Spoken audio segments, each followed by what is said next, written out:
ya que se puede apreciar que constituyen la mayor parte de las empresas en nuestro país y en todas nuestras localidades, ¿no? De los estados de la República. Las micro y pequeñas y medianas empresas son un gran pilar de la economía nacional, ¿sí? En nuestro país, en 2018, había un total de 4.057.719 microempresas, con una participación en el mercado equivalente al 97.3%. Además, había un total de 111.908 pequeñas y medianas empresas, con una participación del 2.7%. Como vemos, pues realmente las microempresas son un porcentaje muy importante en la economía nacional, ¿sí? O sea, de ese total de 4.169.677 microempresas pequeñas y medianas, el 97.3% son microempresas. Las empresas se clasifican de acuerdo con el Instituto Nacional de Estadística y Geografía. En una empresa se considera que es la que tiene de 1 a 4 trabajadores. La pequeña empresa ocupa entre 5 y 49 trabajadores. La mediana empresa ocupa entre 50 y 199 trabajadores. Y la gran empresa ocupa más de 200 trabajadores en adelante. Entonces, estos son datos muy importantes. En las cadenas de valor, el 95.4% de las empresas declaró que no participa en cadenas globales de valor. Y el 34.8% señala a que se debe que no tienen información de cómo hacerlo. Y aquí es donde está la importancia de los estados financieros. Si las microempresas y las pequeñas empresas aprenden a tener información financiera confiable, se les van a abrir muchas puertas, tanto para tener créditos con proveedores como con los bancos. Y esa información es la información financiera, no la fiscal, como lo vamos a ver más adelante, ¿sí?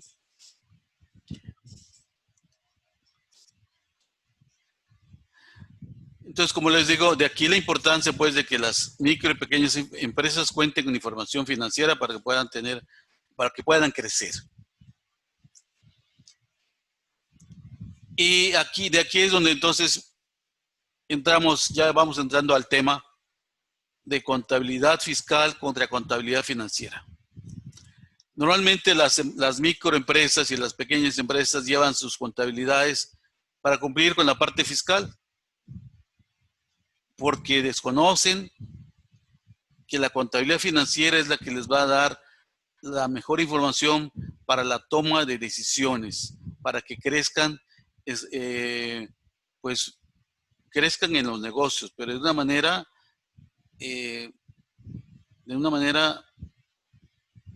planeada, de una manera correcta, de una manera financiera. Como sabemos, en la contabilidad fiscal, lo que cumple el contribuyente o el empresario, micro, pequeño y mediano y grande, es cumplir con base en las leyes fiscales, ¿no? Del impuesto sobre la renta, del impuesto sobre el valor agregado, del Código Fiscal de la Federación, de la ley del Seguro Social, de la ley del Infonavit, y con base también en las reglas, ¿no? La famosa resolución fiscal miscelánea que cada año nos la publican y sobre la cual también tenemos que basarnos muchas veces porque ahí hay mucha información que no está en las leyes y que ustedes saben que la resolución miscelánea pues a cierto punto pues viene siendo obligatorio para cumplir con las disposiciones fiscales. En las disposiciones fiscales hay muchos requisitos pues para el cumplimiento del pago de los impuestos. Diferentes umbrales, excepciones o guías para el manejo de la aplicación de las leyes. Hay tratamientos diferenciados para las personas físicas y para las personas morales, porque ustedes saben que las personas físicas cumplen para efectos fiscales con base en flujo de efectivo. Todo cobrado, todo pagado. Y en las personas morales también hay algunas personas que hasta 4 millones de pesos pueden cumplir con el pago de los impuestos sobre flujo de efectivo. Todo comprado, todo pagado. Y de ahí en adelante sí tiene que ser sobre la base de lo devengado, que más adelante vamos a ver qué es ese término de devengado. Decíamos pues que hay tratamientos contables para diferentes escenarios. Y algo nuevo que se da en este año desde la parte fiscal es un tema de razón de negocios y materialidad de las operaciones. Este tema fiscal va a ser muy importante, ya es muy importante a partir de ahora, aunque a partir de 2021 seguirán ya entrando en vigor muchas de estas disposiciones, pero la autoridad fiscal ahora va a ir sobre este tema o este tema de razón de negocios, que quiere decir que las operaciones que las empresas realicen efectivamente sean reales, ¿sí? Que haya materialidad de las operaciones. Quiere decir que efectivamente las operaciones se llevaron a cabo. Si es una compra, efectivamente la mercancía ingresó a la empresa, y efectivamente se pagó, y no solamente que sean los puros documentos de las facturas. Tiene que haber evidencia de que las operaciones fueron realizadas. Tiene que haber constancia de que la mercancía entró, y para eso habrá que también tomar en cuenta, dejar evidencia de esto, por ejemplo, con fotografías de cuando el material ingresó a la empresa, independiente del documento de fletes, de toda la información que se pueda recabar para ir haciendo un expediente de que en determinado momento de una revisión fiscal se pueda comprobar que las operaciones fueron reales. Esto es muy importante que lo tomen o lo tomemos en cuenta para que no tengamos problemas fiscales a futuro, ¿sí? En esta parte de fiscal también se habla del juicio profesional.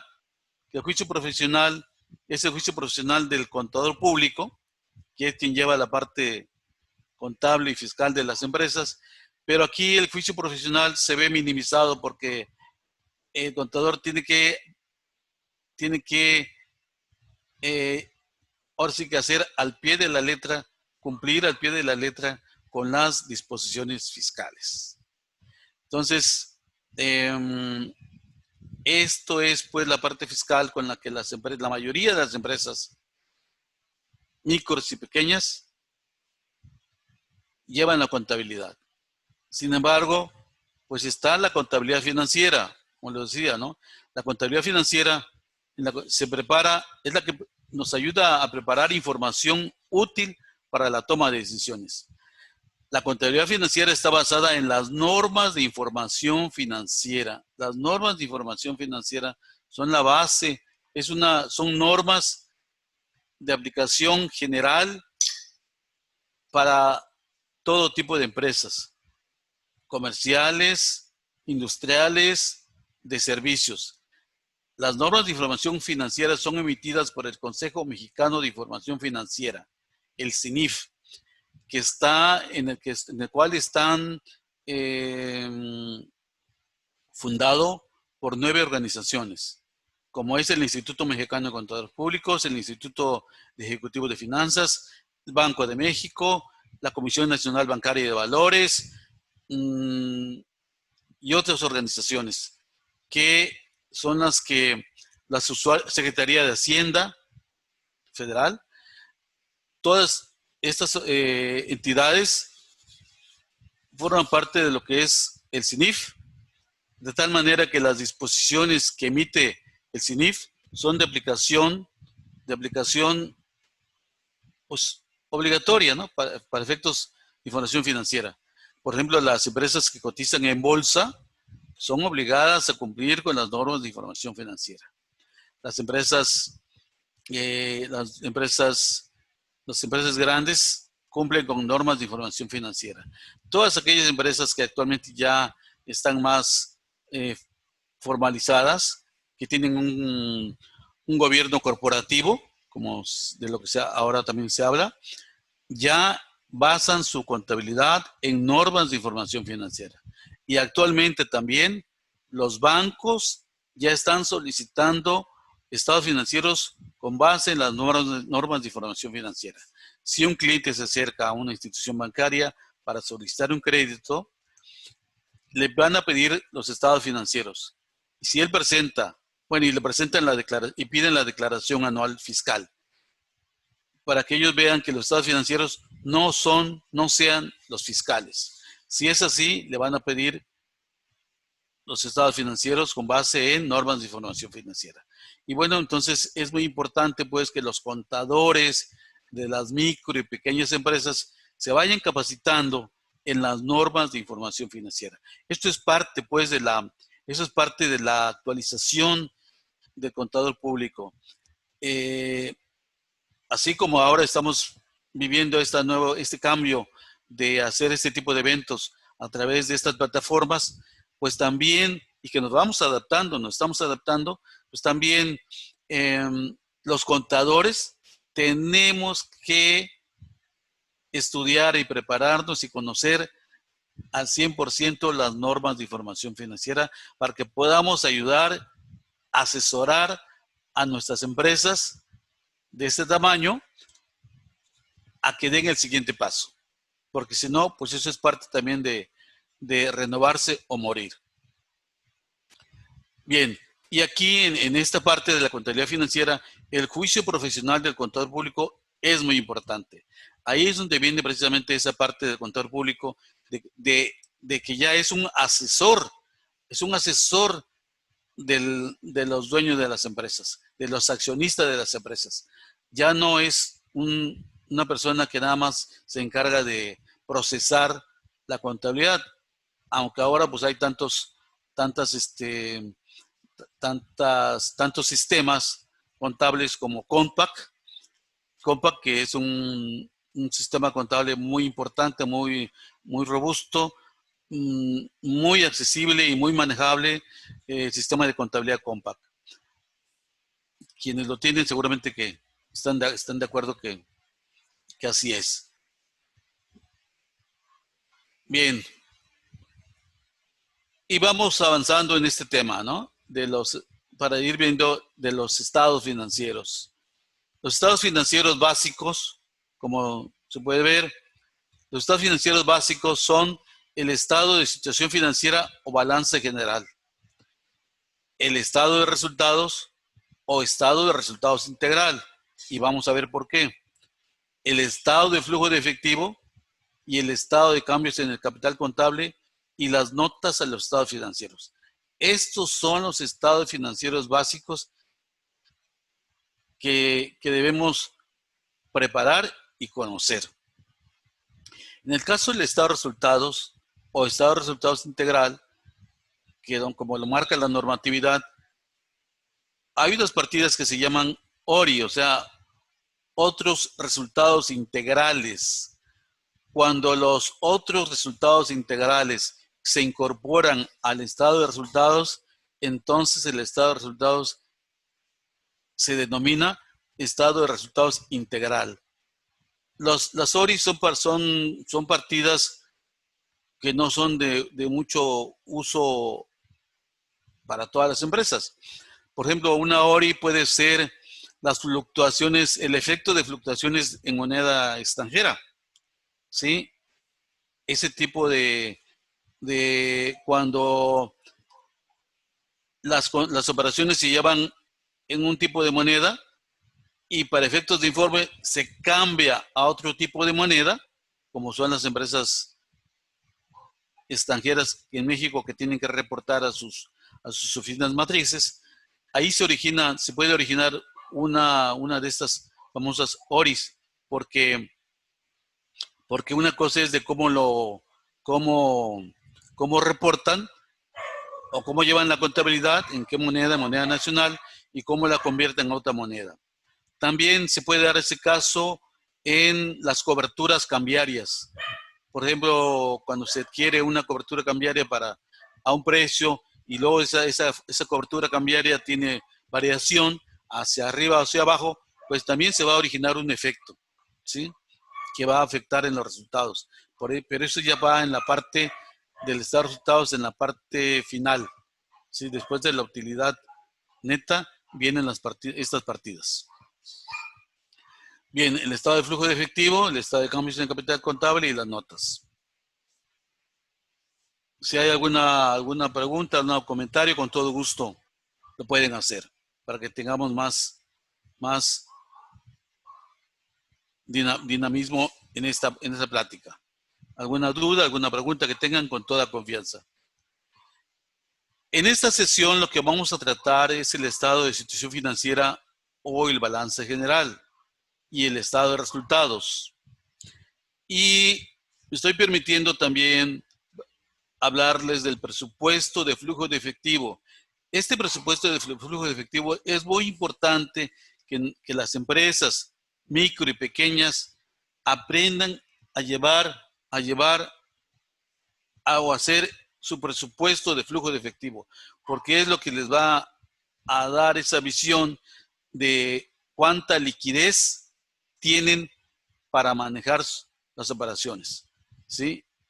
Este documento es muy importante, el presupuesto de flujo de efectivo, que normalmente no lo llevan o no se hace, ¿verdad? Casi nada más lo hacen las grandes empresas. Y eso es donde tenemos que aprender, las micro, pequeñas y medianas. ¿Algún comentario? Continuamos.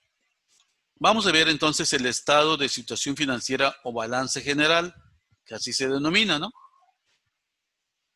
La estructura del estado de situación financiera nos muestra la posición financiera de una entidad a un momento determinado, a una fecha, a tal fecha. Así es. Usted ve en balance general o situación financiera al 31 de diciembre del 2019.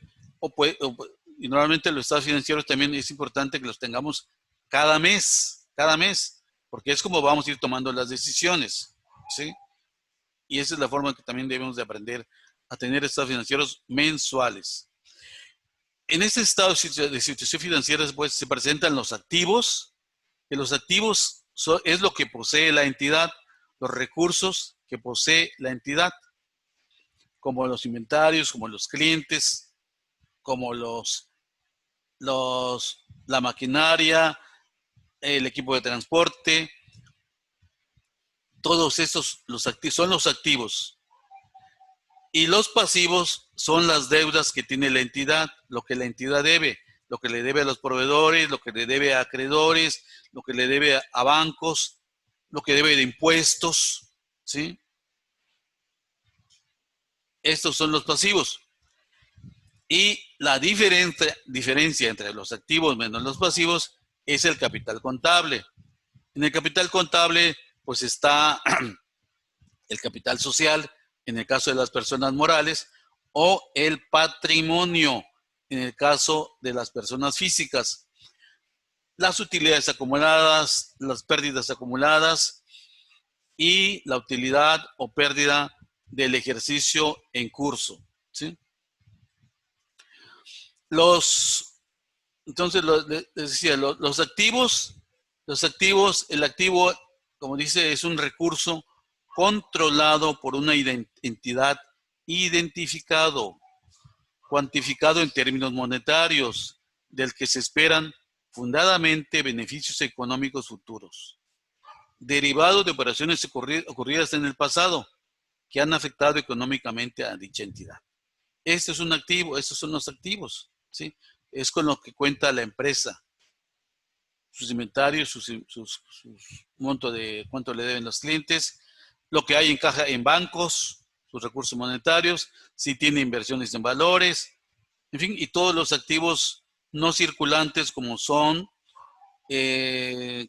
los maquinaria, equipo de transporte, equipo de oficina, equipo de cómputo, todo esto, ¿no? Precisamente por eso los activos también se clasifican en circulantes y no circulantes. Los activos circulantes, como el término lo dice, circulantes, son porque están circulando en el curso normal de las operaciones del negocio. Están circulando. ¿Cuáles son esos que circulan? Pues lo que se tiene en caja en bancos, las cuentas por cobrar en clientes, los inventarios. Normalmente es lo que constantemente es con lo que está trabajando la empresa. Es parte de su capital de trabajo.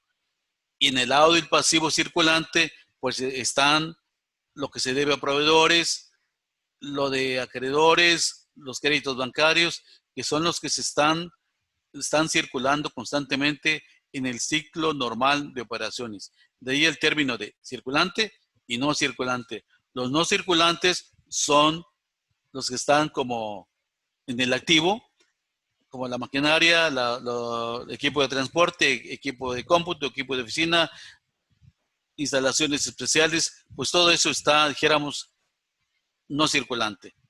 Y en el lado del pasivo no circulante estarían los préstamos bancarios a largo plazo y algunas otras cuestiones que no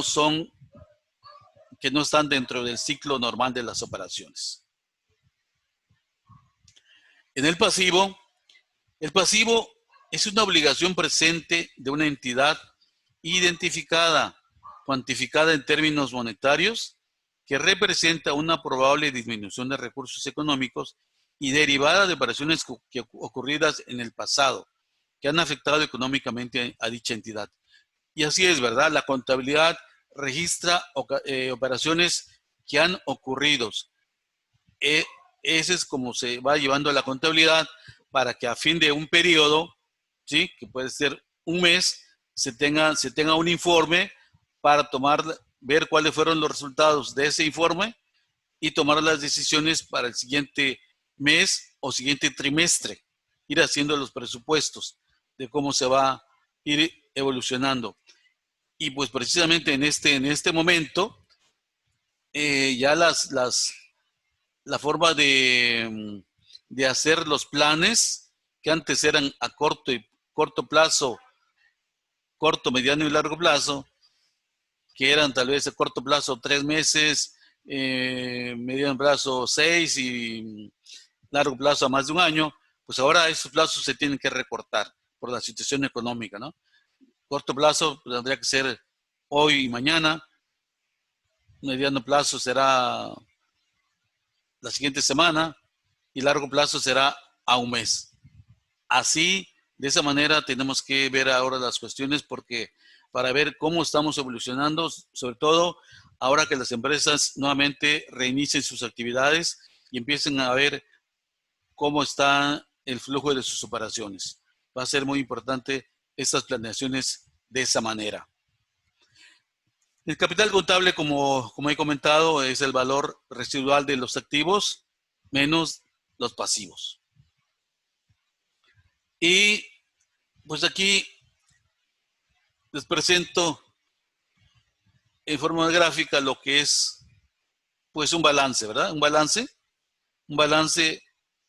de donde podemos ver el activo, que ya vimos qué cosa es el activo circulante y algunos rubros que componen el activo circulante, como es efectivo en caja de bancos, clientes, funcionarios y empleados en esta empresa, deudores diversos, anticipos de impuestos, anticipos a proveedores, almacén general, IVA acreditable pendiente de pagar, e IVA a favor. Esta empresa tiene esa cantidad que vamos a comentar. Y nos da un total del activo circulante, en este caso, de 25.070.000 pesos. Vamos a comentar esto, para que vayamos analizando. Vamos a analizar estos estados financieros y de ahí, pues, la importancia de los estados financieros en las pymes y en las MIPYMES. En el lado del activo circulante, del activo no circulante, ¿no? Bueno, voy a ver el pasivo. En el lado del pasivo circulante tenemos proveedores, acreedores diversos, anticipos de clientes, impuestos por pagar, impuestos retenidos, IVA trasladado pendiente, PTU por pagar. Tenemos un total de pasivo de 12.926.000, ¿sí? Contra un activo circulante de 25 millones, pues aquí esta empresa podríamos decir que, pues que tiene un buen capital de trabajo. 25 millones contra 16 de pasivo o 12 de pasivo circulante, podríamos ver que su capital de trabajo está 2 a 1, ¿no? ¿Sí? 2 a 1, ¿sí? 2 pesos de activo por 1 de pasivo. Es bueno, es bueno. Sin embargo, si lo analizamos con más detalle, podemos darnos cuenta que en clientes tiene 5 millones de clientes, 5 millones de pesos por cobrar. Y otro renglón muy importante son los inventarios. Tiene 6.933.000. Tiene un inventario pues aparentemente alto. Y tiene otro renglón muy alto que es el IVA a favor de 6 millones, porque seguramente esta empresa tiene productos a tasa cero y por eso tiene mucho IVA por recuperar que no lo ha recuperado por problemas contables o fiscales, ¿no? Que es parte precisamente de lo que hay que analizar. En el lado de proveedores, debe a proveedores 4.061.000. En acreedores diversos tiene 8 millones, que seguramente es porque tiene préstamos con bancos. Y por eso, o sea que estamos viendo que las cuentas por cobrar las está financiando con préstamos bancarios. Entonces aquí la empresa debe, para disminuir ese pasivo en acreedores diversos, que seguramente son los préstamos bancarios, lo que esta empresa debe hacer es revisar su política de ventas a crédito. Tiene que analizar, tiene que revisar si su política si está dando demasiado crédito y sus proveedores no le dan el mismo plazo de crédito, pues tiene que negociar, debe de negociar, ¿no? De tal manera que su plazo de crédito a los clientes disminuya. Y creo que en este momento, en esta situación que estamos viviendo, es lo que la empresa tiene que hacer. Si está dando plazos de crédito a 90 días y sus proveedores les dan 30 días, pues por eso se está financiando con préstamos bancarios. En el caso de clientes también, tiene que revisar la antigüedad de la cobranza.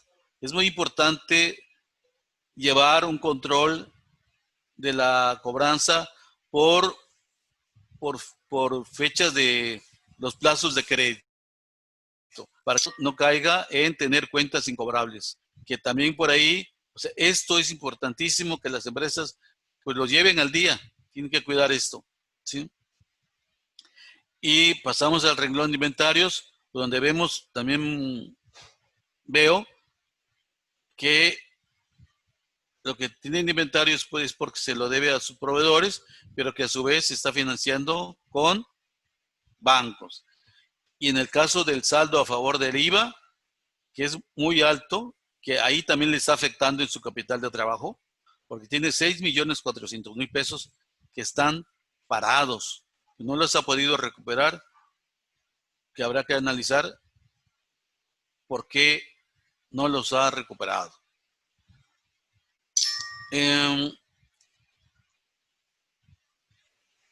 Entonces, aquí vemos pues cómo entre activo circulante y pasivo circulante, al analizar los estados financieros, podemos detectar muchas cuestiones que habrá que corregir, pero ya desde el punto de vista financiero, ya desde el punto de vista con el dueño de la empresa, con el gerente de la empresa, con los dueños de las empresas, ¿sí?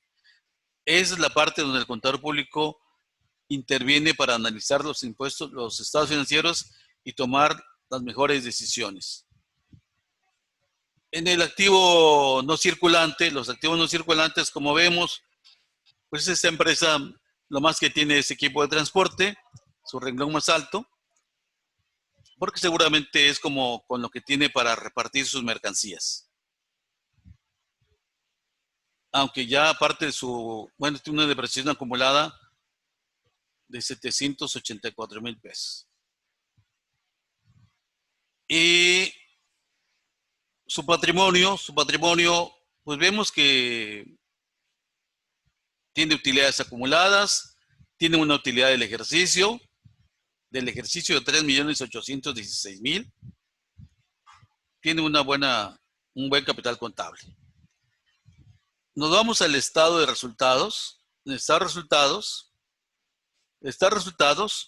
o el estado de resultados integral es el que nos debe demostrar la información relativa a las operaciones de una entidad durante un periodo contable, mediante un adecuado enfrentamiento de todas las partidas de sus ingresos con los costos y gastos relativos devengados para determinar la utilidad o pérdida neta, así como el resultado integral del periodo. Y aquí está esa palabra devengados, que quiere decir cuando los actos suceden, ¿sí? No hasta que se cobren o hasta que se paguen, sino cuando suceden, en ese momento es cuando se deben de registrar, ¿sí? Es decir, cuando se hace la compra a crédito o la venta a crédito, ¿sí? Cuando se hace el gasto a crédito, en ese momento se deben de ir registrando las operaciones. En el momento en que se cumple el ciclo de la nómina quincenal o mensual, se debe registrar en la contabilidad y no hasta cuando se pague, ¿sí? Entonces, de aquí, por esto, en este caso, vamos a nuestro ejemplo. Y en este periodo también el estado de resultados comprende una fecha. En este caso vemos que es del 1 de enero al 31 de diciembre. Es todo un ciclo de operaciones, ¿sí? De enero a diciembre. Y en el caso del balance general es a una fecha, al 31 de enero, de febrero, de marzo, de abril, de mayo, en fin, de junio, de julio o 31 de diciembre. Es a una fecha. Y en el caso del estado de resultados es por un periodo. De enero a febrero, de enero a marzo, de enero a abril, va acumulado. En este caso, en nuestro ejemplo, vemos que la empresa tuvo unas ventas de 29 millones, tiene un costo de ventas de 10 millones, tiene una utilidad bruta de 18 millones 711, tiene unos gastos de operación de 3 millones 871 mil y tiene unos gastos financieros de 1,608,000. Aquí se está reflejado la parte de los intereses que la empresa está pagando en los bancos, los cuales representan el 11.63% de la utilidad, o sea, 11.63 representa de la utilidad, de tal manera que si esos intereses disminuyen, va a tener más utilidad la empresa. En la medida en que también negocie los plazos de crédito con sus clientes y con sus proveedores para que disminuya este renglón de los intereses financieros. Entonces, de aquí, como ustedes ven o podemos ver, esa es la forma como vamos analizando los estados financieros y podemos ayudar al empresario a tomar decisiones, ¿sí? Como ustedes podemos ver en este caso. Bien, hasta aquí esta parte de los estados financieros. Y ahora voy a hablarles acerca del presupuesto financiero o presupuesto de flujo de efectivo, que es un documento muy importante que todas las empresas, micro, pequeñas y medianas empresas, deben de hacer o deberían de hacer para que conozcan la liquidez que van teniendo. Y de esa manera, pues, no tengan ningún problema. ¿Sí? Entonces vamos a comentar o a ver este tipo de esta información. El presupuesto financiero, como dice aquí, ¿para qué realizar un presupuesto financiero? Porque el presupuesto financiero nos ayuda a determinar los flujos de efectivo para conocer la liquidez de la empresa y detectar oportunamente excesos o insuficiencias de este recurso, que no haya de más ni haya de menos de flujo de efectivo, y tomar decisiones acerca del manejo en inversiones o en crédito. ¿Sí?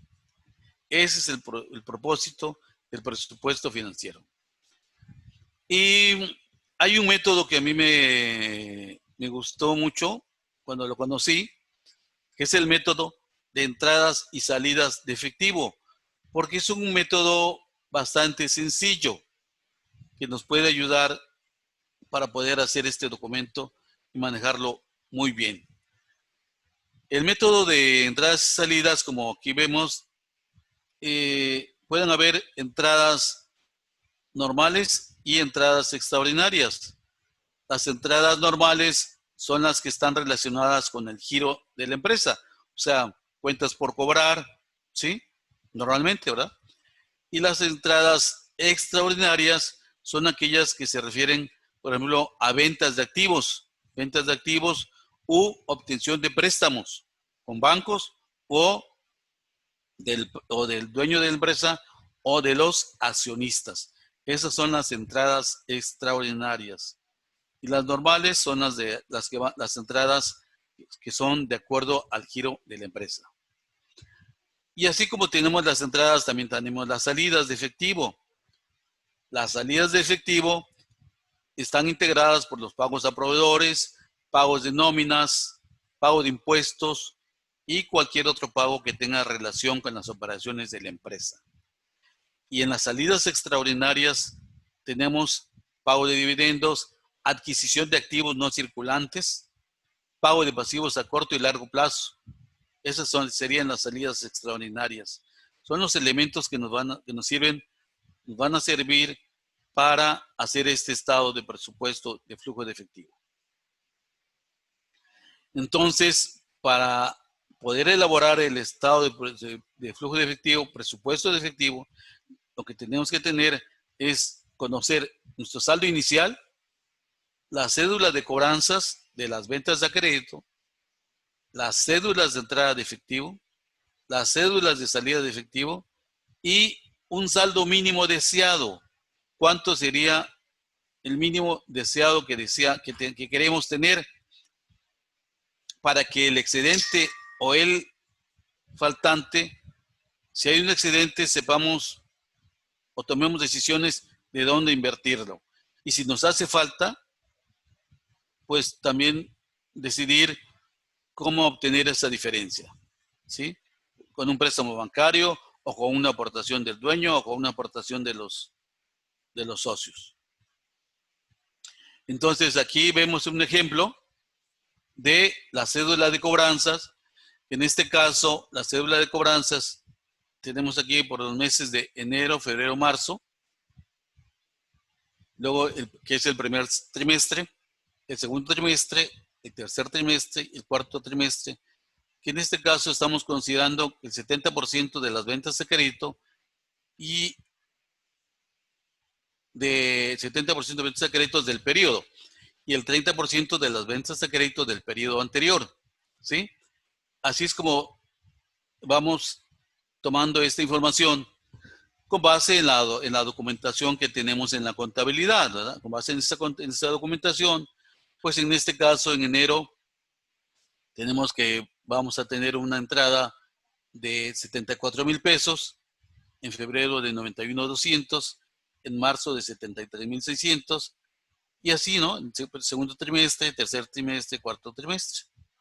Y en nuestras cédulas de entrada de efectivo, ¿sí? Tenemos por las entradas normales, ventas de contado en enero de 20,000, cobros a clientes los 74,000 que vienen de la cédula de cobranzas, ¿sí? Y de entradas extraordinarias tenemos otros ingresos de 1,000 y eso nos da el total de las entradas que nos da 95,000 en enero. En febrero 116,000, en marzo 142,000. Con estos elementos, con estos datos, pasamos a la siguiente cédula, ¿sí? ¿Sí? Y para las salidas de efectivo. En las salidas de efectivo normales vamos a tener el pago de nóminas, el pago de proveedores y los impuestos, que en este caso el impuesto sobre la renta está considerado que va a haber una salida de efectivo en el mes de marzo, que es cuando se paga o se presenta la declaración anual del impuesto sobre la renta, y si hay una diferencia, pues ahí se va a pagar. Y como salidas extraordinarias tenemos otros gastos. En enero no hay más que otros gastos. En febrero, compra de maquinaria de 100,000 y en marzo no tenemos. Y de tal manera, pues que aquí tenemos que en enero tenemos salidas de 30,000 y una salida total de 30,500 con las partidas o las salidas extraordinarias. En febrero, 152,300 y en marzo, 58,000 pesos. Esas son las salidas de efectivo que vamos a tener, que estamos presupuestando. Con estos elementos pasamos a la siguiente. Entonces ya, digamos, al presupuesto de efectivo donde vamos a hacer nuestro resumen. En este caso partimos de un saldo inicial de 5,000 pesos, que es lo que vamos a llevar en cada mes, porque es lo que queremos tener a fin de mes. Aquí lo vamos a ver. Y consideramos las entradas de efectivo, que hay 95,000, que son las que dijimos, que íbamos a tener aquí en enero 95,000, en febrero 116,000 y en marzo 142,000. Con esto ya nos da la suma de disponible. En enero 100,000, en febrero 121,000, en marzo 147,000. Y ahora vamos con las salidas. En las salidas dijimos que vamos a tener en total en enero 30,500, en febrero 152,300 y en marzo 58,000. Entonces, nos vamos a nuestro resumen. Salidas 30,500, 152,300, 58,000. Aquí nos da el saldo antes del mínimo deseado, o sea, 95, disponible 100 menos 30,500 son 69,500. Aquí 121,500 menos 152,000, tenemos nos faltan 31,300. Y en marzo tenemos 147 disponibles, menos 58,000 de salidas, tenemos 89,600. Regresamos aquí a enero. Como les decía, en este estado de entradas y salidas, vamos en este caso, a suponer que lo mínimo que quiero tener como disponible en mi banco o caja son 5,000 pesos. Por lo tanto, en este caso, mi sobrante, si tengo 69,500 y yo lo que pretendo es que me queden 5,000, voy a tener un sobrante de 64,500. Estos 64,500 ya puedo decir, bueno, pues no, pues lo voy a invertir en comprar más inventarios o compro algún equipo que necesite o lo invierto en valores a corto plazo, ¿sí? Sería una decisión en enero. Sin embargo, hay que tomar en cuenta que en febrero me va a hacer falta. Entonces, pues aquí entonces ya tengo que decidir, bueno, ya sé que 36,300 me van a hacer falta en febrero, que los puedo tomar de los 64,500 y ya no invertir todos los 64,500. Aun cuando en marzo voy a tener 84,600 de sobrante, pero en el segundo trimestre me van a hacer falta 27,100. Entonces, esta es, pues, es por esto que este presupuesto de efectivo es muy útil y muy esencial para que las empresas realicen este presupuesto de efectivo y puedan saber cómo, cómo van a ir teniendo liquidez y solvencia para cubrir sus operaciones. Si no se lleva esto, pues como que es siempre a veces a fin de mes o al siguiente, eh, si no se hace una previsión, pues para pagar, va a hacer falta para pagar las nóminas o va a hacer falta para pagar los impuestos, ¿sí? Y entonces ahí es donde vienen los problemas, ¿sí? Entonces, de aquí la importancia, como les digo, de que hagamos este estado de presupuesto de flujo de efectivo.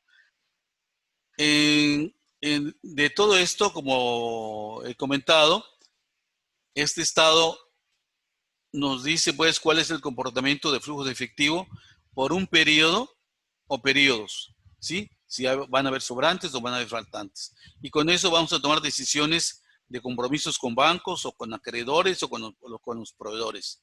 Asimismo, vamos a poder planear estrategias para el mes siguiente, para el trimestre o para todo el año.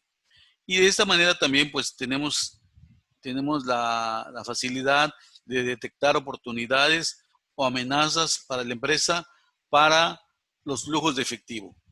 Entonces, este estado de presupuesto de efectivos considero que es muy importante que las empresas lo manejen en este momento en que hay cambios, van a haber cambios en la forma en que las empresas venían teniendo el flujo de operaciones. Durante este periodo que es de inicio, va a haber mucha falta seguramente de liquidez. Por esto es muy importante que se haga este presupuesto de efectivo, así como que se manejen los estados financieros con base en las normas de información financiera, ¿sí? Que eso les va a ayudar muchísimo para tomar decisiones correctas y acertadas para que su negocio crezca y persista, como ustedes han venido trabajando, lo han venido haciendo. Eh, la información financiera es muy útil. La parte fiscal, pues la hacemos, ¿verdad?, para cumplir con la parte de pago de impuestos, porque es el, ahora sí también el socio, ¿no? El SAT. Pero la parte más importante es la financiera. Si un negocio no da para pagar impuestos, no es negocio. Entonces, la contabilidad hay que manejarla desde el quiero. Una contabilidad y la parte fiscal se maneja dentro de la misma contabilidad y al final de año, para efectos de la declaración anual, se maneja en una conciliación. Esas partidas que son diferentes, tratamiento diferente contable al tratamiento fiscal, se maneja como partida de conciliación y por eso ustedes saben que a fin de que en la declaración se maneja una conciliación contable fiscal, porque precisamente ahí es donde se concilian las partidas contables con las partidas fiscales. Y de aquí también nace también una norma una norma financiera que son los impuestos diferidos. Los impuestos diferidos que también como contadores tenemos que aprender a manejar estos impuestos diferidos y reflejar en los estados financieros el efecto de los impuestos diferidos, porque, porque, por ejemplo, si la depreciación la manejamos sobre la base para efectos financieros, sobre la base de horas trabajadas u horas trabajadas en las fábricas u horas de transporte para repartir la mercancía, o hay diferencias pues en este tipo con respecto a la depreciación acumulada, que es sobre la base fiscal, ahí se origina una partida que es diferente en la contable y lo fiscal. Por ejemplo, si se maneja sobre la base de las cuentas incobrables, ¿sí? Que vayamos provisionando una parte de financiera como incobrable, y para efectos fiscales únicamente hasta que se cumplen los requisitos. Ahí también se origina una partida de conciliación. En el caso de inventarios, si tenemos una cuenta para detectar o registrar movimientos obsoletos y que para efectos fiscales únicamente se deducen hasta que se cumplen los requisitos fiscales, también origina una partida de conciliación y da origen a los impuestos diferidos. Todo esto nos lleva pues a que el contador conozca las normas de información financiera, porque todo ya está normado, todo es cuestión de que lo hagamos con base en las normas de información financiera. Hasta aquí, si tienen algún comentario, alguna duda, con todo gusto.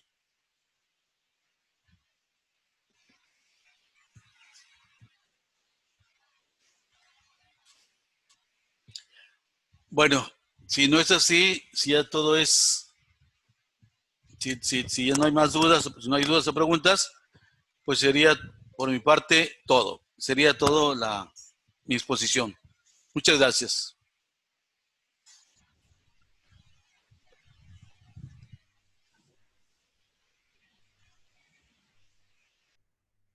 Hola nuevamente, les saluda Jorge Rodríguez. Les agradecemos que nos hayan acompañado en esta sesión, que nos hayan permitido parte de su tiempo.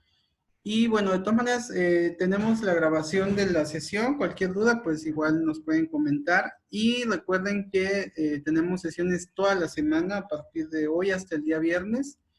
Hoy por la tarde estará con nosotros Aida Cruz, es gerente regional de compra aquí, con un tema también muy padre, que es el Big Data y para la eficientización de sus datos financieros. Esperemos nos puedan acompañar y de verdad, muchas felicidades a cada uno de ustedes. Les mandamos un abrazo muy fuerte y pues gracias por acompañarnos. Y cualquier cosa estamos a la orden. Esperemos nos puedan acompañar en las demás sesiones. Son a las 11 de la mañana y 6 de la tarde a partir del día de hoy. Ahí en nuestras redes sociales, en nuestro WhatsApp estamos compartiendo la información. Y de verdad, me dan mucho gusto saludarlos y que nos hayan acompañado el día de hoy. Felicidades a todos y gracias.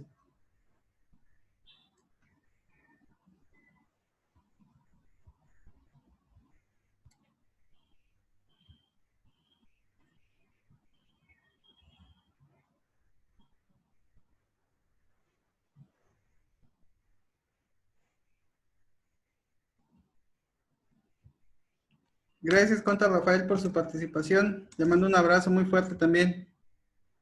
Muchas gracias a todos en casa. Gracias, hasta luego. Al contador René, al contador, todos, al ingeniero Cecilio, la contadora Maru, ya le hice contadora también.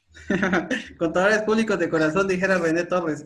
Pero ya le paso sus saludos, Conta, no se preocupe. Muy bien, gracias, hasta luego. Gracias a todos. Estoy pendiente de lo que se ofrezca. Gracias, hasta luego.